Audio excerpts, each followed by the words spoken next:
Welcome to Navigating the Customer Experience. Want to improve your organization's customer service? Looking for insider tips to knock your customer socks off? Then you're in the right place. Here's your host, Yannick Grant. Welcome to Navigating the Customer Experience. On today's episode, our guest is JP Clement. JP is the CEO of Boomtime. He has over 30 years of experience in marketing, digital strategy, and product management for companies ranging from startups to global brands such as Madison Square Garden, General Mills, DFS Group Ltd, Johnson & Johnson, and National Geographic.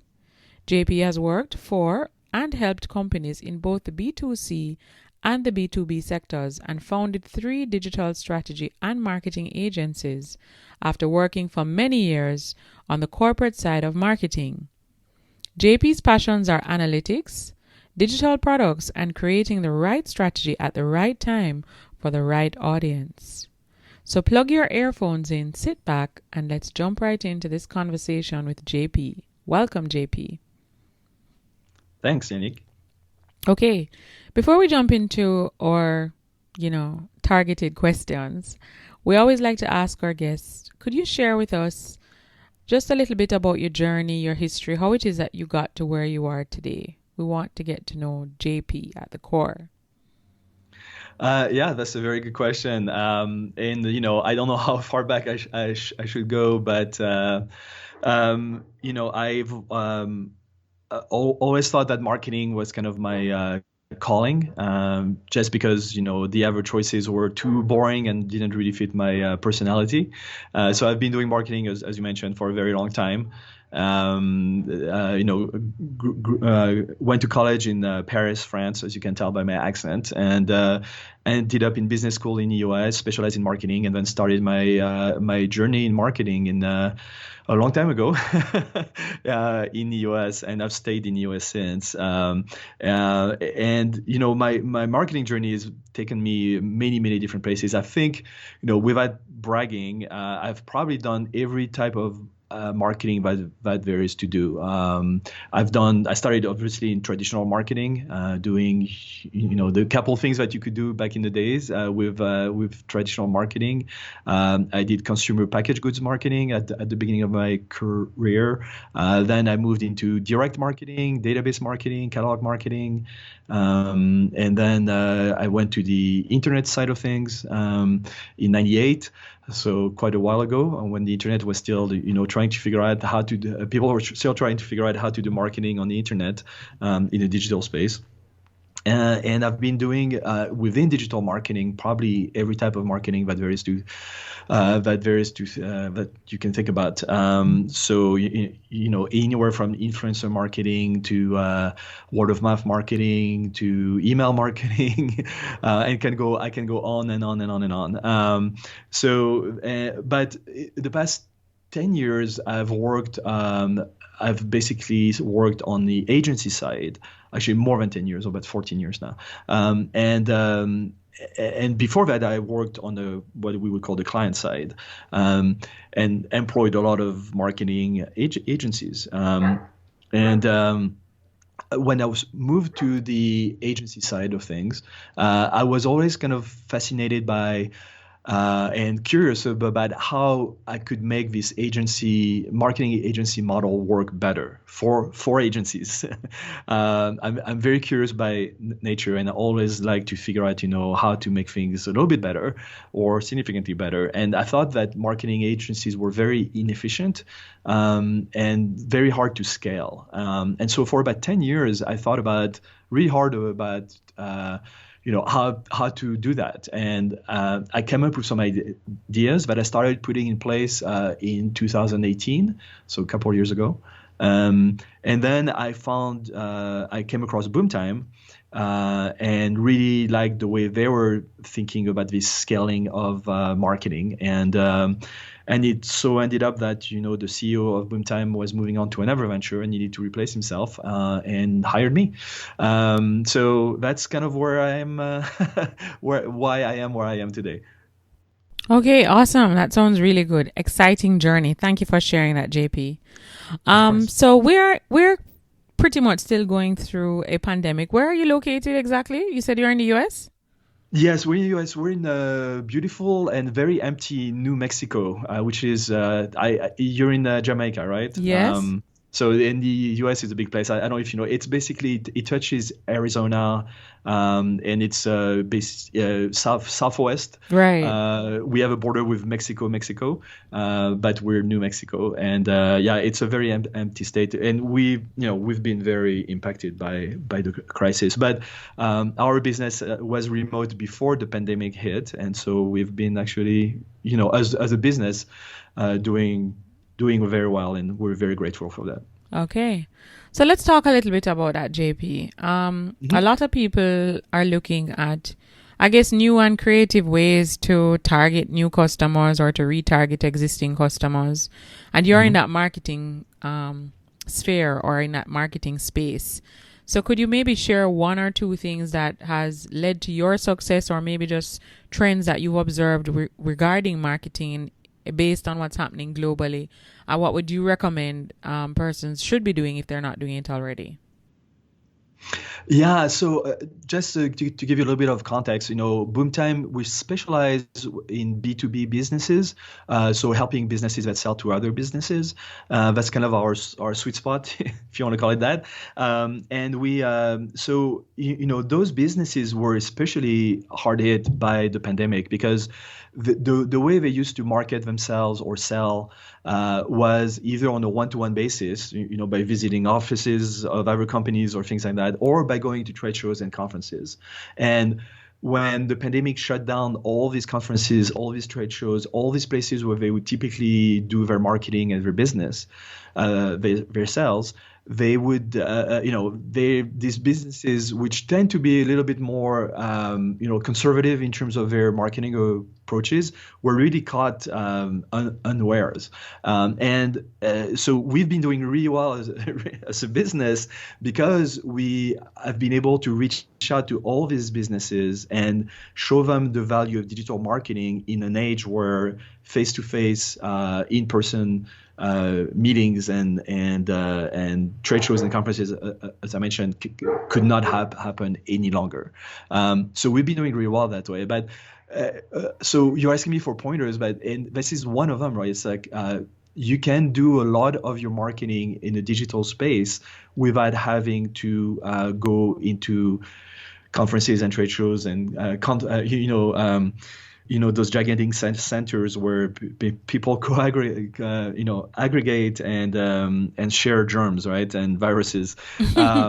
And so, and the digital marketing space is amazing for that. There's all kinds of tools and techniques that you can use that basically create the same amount of leads that you would generate at a trade show at a very reduced price, without the risk of getting infected by COVID-19 on top of it. And also, the beauty of digital marketing is that you can measure pretty much every single thing that you do, which is not something that you can say of trade shows, for instance, or conferences, right? You can we typically ask our clients or prospective clients, how much, what was your ROI on your trade shows? And they don't have an answer because they never went, they say, okay, this is a place we have to be, so we're going to buy a booth, we're going to send people there, and we're going to pay for all of that. And then that's it. That was is always seen as a cost center, and not really as an investment. When they look at digital marketing, they think about it as an investment, and we can prove to them that the return on investment is, on their investment in what we are going to be doing for them is much higher than they could ever expect from more traditional ways of doing marketing. So I'm sorry, I'm throwing a lot of things at you and your audience here, but so we do a lot of education and we talk about how digital marketing can work for B2B businesses, how it can work actually better in this strange world that we live in today, and how they can achieve their sales and marketing goals through digital marketing in a very efficient and high return way. All right. Sounds good. All right. Now, how can they use LinkedIn? They've heard a little bit about what you've stated as it relates to using digital marketing. There are lots of tools out there that can get your message across to your customers, especially in this space. But, how do you use LinkedIn to get new business? You know, I have people sliding into my DMs, sending me random messages about things that I'm not interested in. Like, do I want to buy cryptocurrency? And if I'm interested in stocks and trading, and that's not really my area of interest. So, you know, I just delete them every time I see them, and they're clearly looking sales. But you really want to get people who are for your business, people who actually have the same interest, have a need for whatever service or product you're trying to solicit, but not just trying to slide into every and anyone's DM and just become annoying. So how can they use LinkedIn to drive new business? Well, that question actually falls squarely into what we do a lot of and what we do the most of, probably as an agency. So we have a tool called Sales Connector for that we use at Boomtime that basically transforms LinkedIn into pretty much like what we call a virtual trade show, and. So first, because of the people we're working with, those clients of ours who are B2B companies, LinkedIn is obviously the prime social network for them, and an amazing place to actually network and create those connections that can turn into leads. But we use an semi-automated system to be more efficient. We create really advanced searches. We call them Boolean searches because we use, and or not terms to create a very complex search, but that search identifies the exact targets that you're after as a business. So these people, and then we automate the connection messages. Well, we obviously craft. We have a way of crafting very interesting connection messages that get you about a 40 to 50% connection rate, which is really high. But again, the fact that we're very careful about creating searches that create a pool of targets that is very, very targeted, but very, specific to your business, and it's not going to be coming across as spam. Helps, of course, as well in terms of the connection rate. But we create those messages, and we have a style of messaging that, in a way, creates a more personal rapport. Although you're trying to do business, and you're a business talking to another business, in a sense, you also are a person talking to another person. So we make our communications and our messaging very conversational, not salesy at all, and very human, if you want, very personal.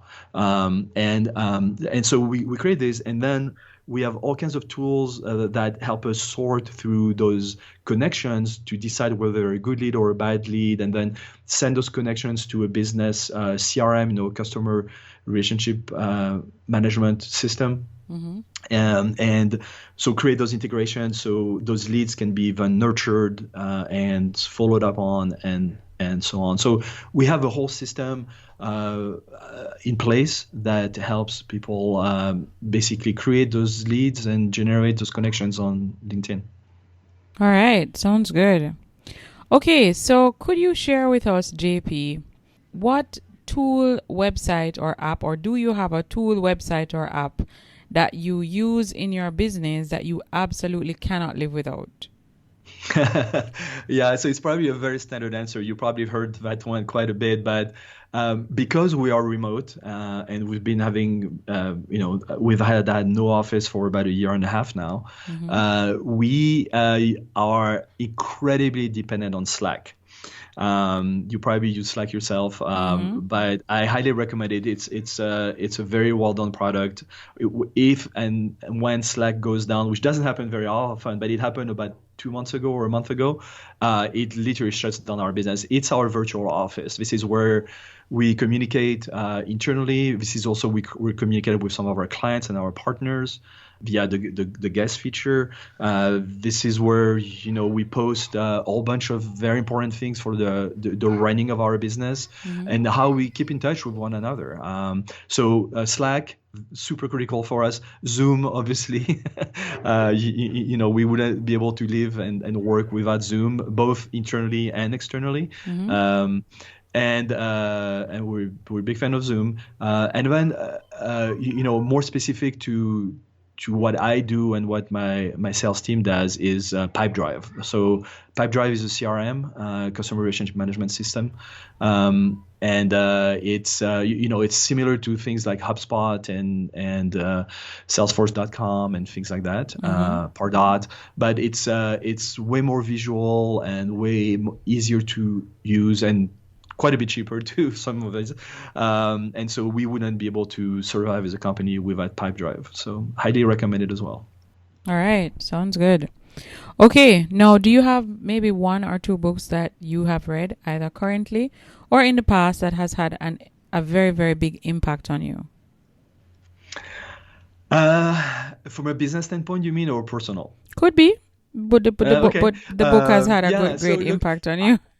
Yeah. I don't read a lot, to be perfectly honest. I don't read a lot of business books. I don't really, necessarily believe in them that much or trust in them. But it's just when I read, I tend to read fiction. That's okay. But there is a book that has had a big impact on me, especially because as in my career, I've helped a lot of startups. I've worked with several startups. I've run several startups myself. I've started several companies myself. So, and there's a book, I can't remember the exact title, but it's about the business model canvas or BMC. And I know there are several books about it, but the seminal book, and I can visualize it, but I honestly can't remember the actual title because there is a subtitle to it. But it was published probably 10 years ago or maybe 7 years ago. It's an amazing book that kind of gives you a way to think about your business.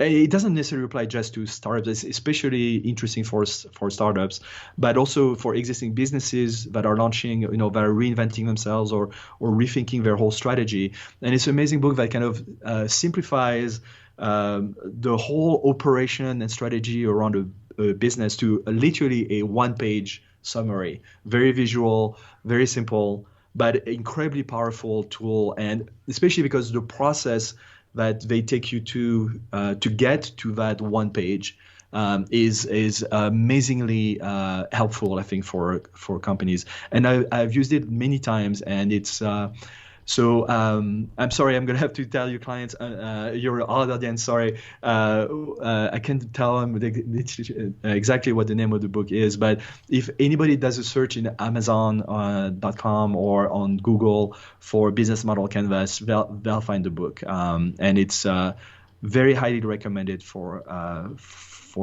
businesses. All right, sounds good.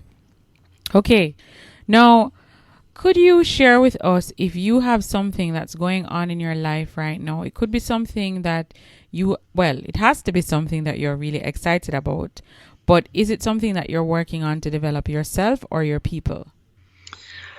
Oh, wow. Yeah, so there's a lot of these things going on right now.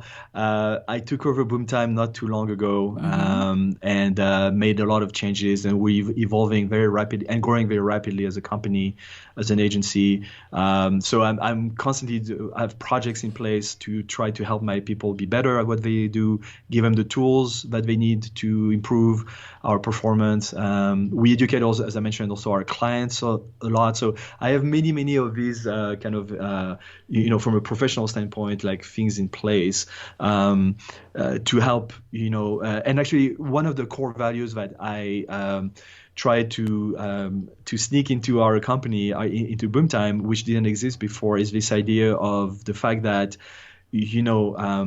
educating businesses and people within these businesses is the best way to unlock potential. And this is kind of a mantra that we've been, repeating to our clients, to ourselves, and that we really pay a lot of attention to. So, we see ourselves not just as a vendor that provides you digital marketing services. We see ourselves as a company, as a group of people that not only help each other learn and get better at what they do, but do the same thing for the people that we are in contact with at our customers, and become more of a partner and educate educator for these businesses.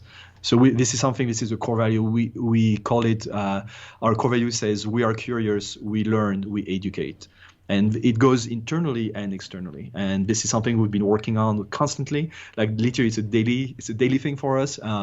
Which is paying a huge dividends. And I'm very proud of that my team has reacted to that very, very well. And we're all pulling in the same way and unearthing a lot of improvements to how we do business, how we deal with one another, from an interpersonal standpoint at work, and how we impact our clients. Okay. All right. Now, let's say our listeners they listen to this episode and they're quite intrigued with what Boomtime is doing. And of course, they want to know some more and they're looking to possibly connect with you. Where can they find you online? Yeah, so the easiest way is to go to our website, which is about to be relaunched, but still has a lot of content about marketing and digital marketing. It's boomtime.com, so boomtime.com. Mm-hmm. And also, I'm very involved on LinkedIn personally. So you can find me on LinkedIn and ask me any question and connect with me. I'm at JP Clement, so it's linkedin.com/in/JP Clement. And or you can do a search for me. There's not a lot of JP Clements, so you'll be able to find me pretty easily. Okay. All right. Before we wrap our interviews up, JP, we always like to ask our guests, do you have a quote or a saying that during times of adversity or challenge, you'll tend to revert to this quote? It kind of helps to keep you help to get you refocused, or, just rechannel you into what it is that you're trying to accomplish. Yeah, so there is a quote actually. Little personal note. I'm a big fan of watches and mechanical watches, and I tend to collect them until my wife tells me it's too many watches and I need to sell some of them. But that's another story.